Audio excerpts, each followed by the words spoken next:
happened to be my mother. The heat seemed to have left her visibly bothered as she spoke curtly, turning her beautiful profile towards me. "I've decided to hand the company over to your sister. You're dismissed as of today," she declared, the brilliance of the summer sunshine making it difficult for me to fully comprehend the reality of her words. My voice must have sounded dumbfounded as I muttered, "Huh." My mother, now looking exasperated, turned her gaze toward me, reiterating, "You're fired. We don't need ugliness around here. Be gone by the end of the month." As the weight of her words sank in, I mechanically stepped back, feeling like a puppet. "Excuse me," I said, closing the door behind me. In the president's office, where only the sound of birds echoed, I mulled over her abrupt decision. However, my contemplation was interrupted when she reprimanded me. "Are you still here? Get back to your work immediately." Our company, a small two-story building engaged in demolition business, employed about 10 people. It was a family-run enterprise, with my mother as the president, my aunt and her husband as executive directors, and my mom's cousins as managing directors. Despite the familial structure, it was evident that my mother held the majority of the power. After high school, I initially worked at an accounting firm. However, at 25, my mother insisted that I join the family business due to a supposed shortage of accountants. Over the past decade, I had taken on various roles, handling paperwork, miscellaneous tasks, and even sales when needed, essentially becoming the company's jack of all trades. Contrastingly, my younger sister, Lucy, at 32, had only been with the company for 2 years. Prior to that, she hopped between jobs, deeming none suitable for her. My mother eventually hired Lucy as an executive director when her employment prospects dwindled after she turned 30. The disparity in treatment between Lucy and me was evident to everyone in the company. However, I had long accepted that my mother had always favored my sister dating back to our childhood. Lucy received all the attention, with my mother showering her with clothes and toys, while I received hand-me-downs, being told they were good enough for me. Despite not understanding the reason behind this treatment as a child, I diligently worked hard to gain my mother's attention by excelling in my studies and assisting around the house. Despite my efforts, my mother paid little attention to me. Even when I handed her a report with straight A's, she would merely glance at it. At one point, I even contemplated plastic surgery, thinking that my lack of physical attractiveness might be the reason for her indifference. It was my aunt, my mother's younger sister, who shed light on the situation. Back in high school, I was told that my father had passed away. However, the truth was revealed. During the year Lucy was born, my father had left my mother for a woman from his workplace. This woman, older and supposedly less attractive than my mother, apparently exuded an aura similar to mine. My aunt, casually commenting on the situation, mentioned, "Your mom is a proud woman. I bet she couldn't bear the thought of losing her husband to an older woman less attractive than herself." There was a distinct air of satisfaction in her tone, as if she took delight in my mother's predicament. It's worth noting that my aunt's appearance leaned more towards my side of the family and wasn't particularly remarkable, but she excelled at her job, mostly using her charm to advance. She continued, "Your mother took over the family business at the age of 32 when your father left her. Her striking beauty played a significant role in attracting and retaining numerous clients, which greatly boosted the business's performance. Part of this growth was attributed to the era, with many buildings requiring demolition after reaching their lifespan. As a result, neither my aunt's family nor my cousins could go against my mother. Recently, the cost of industrial waste disposal and transportation had increased, making it challenging to maintain a balance between demolition costs and actual expenses. Not only our company, but the entire industry was underperforming. Meeting the monthly payroll for employees became a struggle during these challenging times. In the midst of this, my younger sister joined the company as an executive director. I found myself contemplating how my mother intended to cover my sister's salary. When I raised the concern, my mother bluntly stated, "We'll cut your salary to pay hers. We're family, that's natural, isn't it?" Despite presenting a reasonable argument that even with a cut, my salary wouldn't be enough for an executive director, my mother remained relentless, insisting it was my responsibility to figure it out. Tentatively, I suggested that Lucy could start as a regular employee, but my mother shot me a fierce glare, rebuking me with, "Who do you think you're talking to? This isn't something for someone like you to interfere with." During that time, we all lived under the same roof. Lucy contributed nothing to the household, while I consistently contributed $1,500 every month. Even when Lucy joined our company, she didn't contribute financially to the house. Since I was young, I have been helping with household chores for my busy mother, naturally taking on responsibilities. In contrast, Lucy did nothing, behaving as if it were the norm. Lucy would casually ask, "Hey sis, is dinner ready yet?" even when I was working overtime. When I suggested she makes something for herself, she replied, "What? I don't know what to make. The kitchen is your sanctuary, right? I don't want to get scolded for using it without permission. You got mad at me for that before."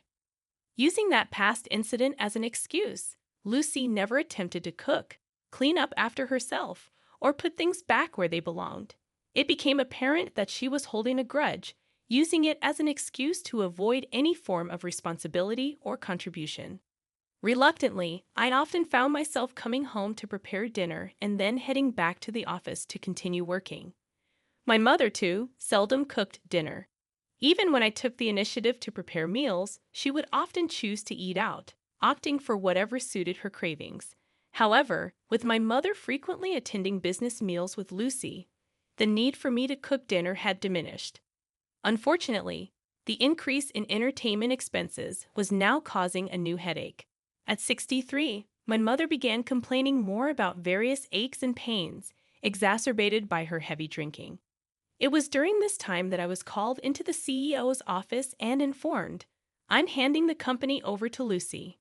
You, who are not as attractive, are fired." While I could understand the decision to pass the company to Lucy based on my mother's past actions, given that Lucy was 32, the same age my mother was when she became the CEO, I couldn't accept being terminated due to my appearance. Even if my salary was redirected to Lucy, I failed to see the merit in it.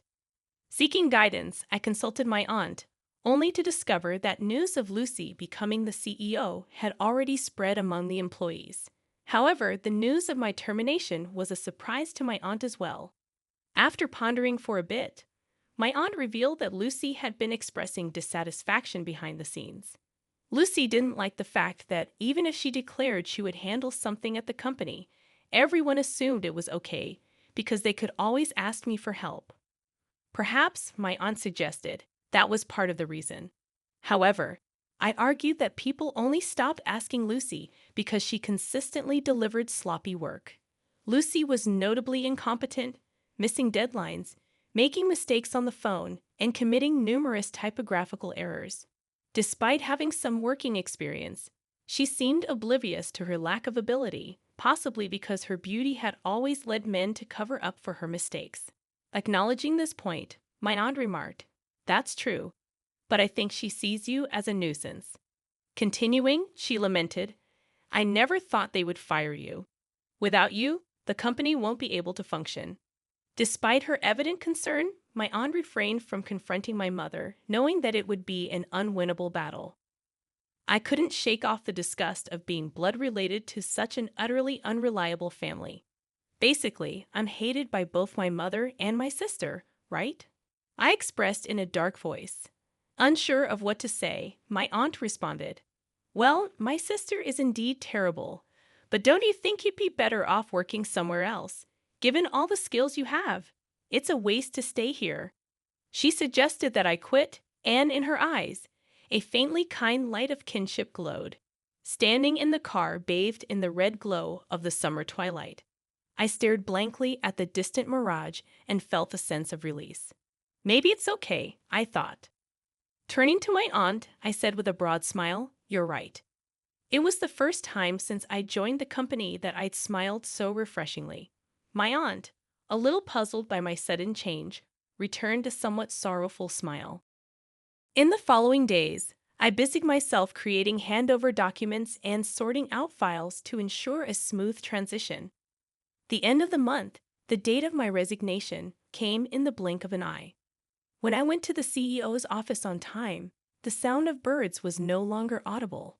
My mother and sister were happily chatting about unrelated matters. "That sales guy definitely has a thing for you," my sister remarked. Unnoticed, I cleared my throat, and when they finally turned around, my sister looked at me curiously, saying, "What's up?" "If it's about dinner tonight, we don't need it." With a sense of finality, I replied, "I'm resigning today. Thank you for everything." My sister, seemingly unfazed, laughed again, and I felt refreshed, knowing I wouldn't have to see their faces anymore. "I'm also moving out of the house, so please take care of yourselves," I told my mother as I closed the door of the company I had been at for so long. Her response was mechanical, a cold, "Okay, good work," with an emotionless face. From inside the office, I heard my sister's voice saying, "Now we won't have to see that annoying face anymore." In my heart, I muttered, "Just you watch," and left the premises. A week later, after finishing paperwork for a certain school, I checked my phone and noticed 14 missed calls from my mother in just 2 hours. I didn't return the call, having a bad feeling about it, and put my phone on silent as I went home. The missed calls from my mother kept increasing, reaching a total of 80 the next morning, with the last call placed after 2 a.m. I didn't consider calling her back. To me, she was now nothing more than a stranger. I had no desire whatsoever to hear her voice, fearing that I might find myself obeying her words as I had been under her control for 35 long years. Ignoring her persistent calls, I aimed to break free from her spell. Though I could have blocked her calls, I thought they might serve as evidence of her actions if something happened. While I was receiving nearly 100 calls daily, I initially hated even looking at the incoming calls. Gradually, I got used to it, feeling a sense of satisfaction imagining my mother's face struggling with each unanswered call. A year passed in this manner, and the calls from my mother eventually ceased. I was in a state where I had no clue about what was happening with her. Throughout this year, I worked part-time while attending an online school for tax professionals. I successfully passed the exams and recently secured a job at a leading tax consultancy firm. Practical experience and various tasks at my mother's company provided me with the ability to see the bigger picture, proving to be a great asset in my new role. I felt thankful for the hard work I had put in over the past decade. The people at my workplace were wonderful, and we collaborated to get the job done, a huge contrast from the isolation and mistreatment I experienced before. Leading a fulfilling life, I happened to visit a client near my mother's company. Passing by, I noticed the windows and entrance were conspicuously dirty, and the indoor plants I had once cared for were now withered. On my way back, I unexpectedly ran into my mother coming out of her company. Expecting beratement, I instinctively covered my face with my bag. To my surprise, my mother approached me in a sweet, cajoling tone, asking where I had been. Feeling an uncomfortable shiver, I instinctively shrank back. "I've called you so many times, you know. Did you change your smartphone?" It seemed she hadn't even considered the possibility that I might not want to contact her because I despised her. I couldn't help but wonder about her thought process, given all the things she had done to me. Ignoring my baffled expression, my mother continued, "Oh, but it's a good thing I saw you. Look at the state of this company. It's dreadful, isn't it? You can start working from tomorrow. I'm not angry. I forgive you for leaving a year ago. Please start coming to work from tomorrow." It took me a few seconds to comprehend what my mother had just said. In her mind, was there only an image of a little me crying and adoring her? Mom, I'm already working at another company, and I'm happy there," I hesitantly responded. Her face contorted into something monstrous, and she bellowed, "What? You're telling me you're working somewhere else while our company is in trouble? I don't give a damn about other companies. You're mine, understand?" Causing a scene in the middle of the street. "Wait a minute. You're the one who fired me, remember? What about Lucy? What happened to her?" In response, when Mother snorted and dismissively said, "Oh, Lucy, I thought she'd be more useful, but she was caught having affairs with 3 men from our key client. Needless to say, our dealings with them ended in a flash. If she was careful enough not to get caught, it would have been all right. So, I kept her from the front office and made her do clerical work. But she couldn't even clean properly and was absolutely no good at accounting. Because of her, we couldn't even afford to hire someone else." After venting her frustrations, my mother turned to me with a grin, saying, "That's why it's your turn, Mary. Ever since you left, the office has been in shambles. I need you to take responsibility." I had properly created a handover manual before I left and had explained everything to Lucy. Lucy probably hadn't even looked at the handover document I made, and I was sure my mother hadn't heard anything about it either. In fact, I didn't understand why they would fire me and then ask me to take responsibility. This was always how these women acted, taking a tough stance, blaming others, and letting others clean up their mess. It was their usual trick. I bit my lower lip, thought of the kind faces of the people I was currently working with, and swore to myself that this was the real world I had been living in. A crazy world until now, but I wouldn't lose to this pressure anymore. "It was you, the boss, who fired me, isn't it?"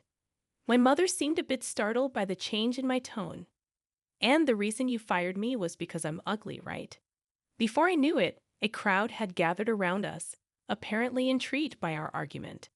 While mindful of the eyes around her, my mother stuttered, "Did I say something like that? Are you sure you didn't mishear?" "No, I heard it very clearly. You're going to hand over the company to my beautiful sister and fire me, the ugly one. I didn't understand what you meant. I've been working my butt off at the company for 10 years, but you suddenly decided to hand over the company to my sister, who barely does any work after just 2 years. I question your judgment." As I explained this clearly, the crowd began to stir. "Really? Can that happen? That's awful, isn't it? Is she her own mother? Are they two related by blood?" Some people even started filming us, and I was so angry I didn't care about that. My mother started sweating and turning pale under the collective glares of blame from around her. She started to panic. "Mary, you're misunderstanding. Let's go inside for now." "Misunderstanding? What am I misunderstanding? If you didn't say such a thing, shouldn't you be able to clearly say it wasn't like that?" When my mother fell silent, the people around us started to say, "Oh, she's silent, so it's true. That's unbelievable." Then something seemed to snap in my mother. She started shouting, "Shut up. It's all your fault for being ugly and gloomy. Ugly people should know their place and obediently do what beautiful people say. That's all you're good for." People around us were taken aback by her outrageous behavior and began to upload their videos quickly. The thumbnail headlines were like that: "The ugly woman obeys the beautiful woman." The video went viral. To my mother's clients, she was soon told to cease all transactions with all companies. It seems that in the year after I left the company, they were engaged in a lot of shady activities, like fraudulent registration and tampering with the accounting books. So when the video spread, everyone seemed happy to distance themselves. Naturally, the company went bankrupt, and my mother and sister, who had lost their source of income, came to my apartment. But of course, I didn't open the door. In the end, they moved to a 45-year-old apartment with no bath, living in fear of their creditors, working part-time. Because my sister always tried to take it easy by flirting with the male employees due to her beauty, she was disliked by her fellow part-timers and had to change her part-time job frequently. As for my mom, everyone knew about the video that had spread on the internet, and she was being distanced by her part-time work colleagues. It seems she's just silently working by herself. Meanwhile, I found a boyfriend at my new workplace. He's not handsome,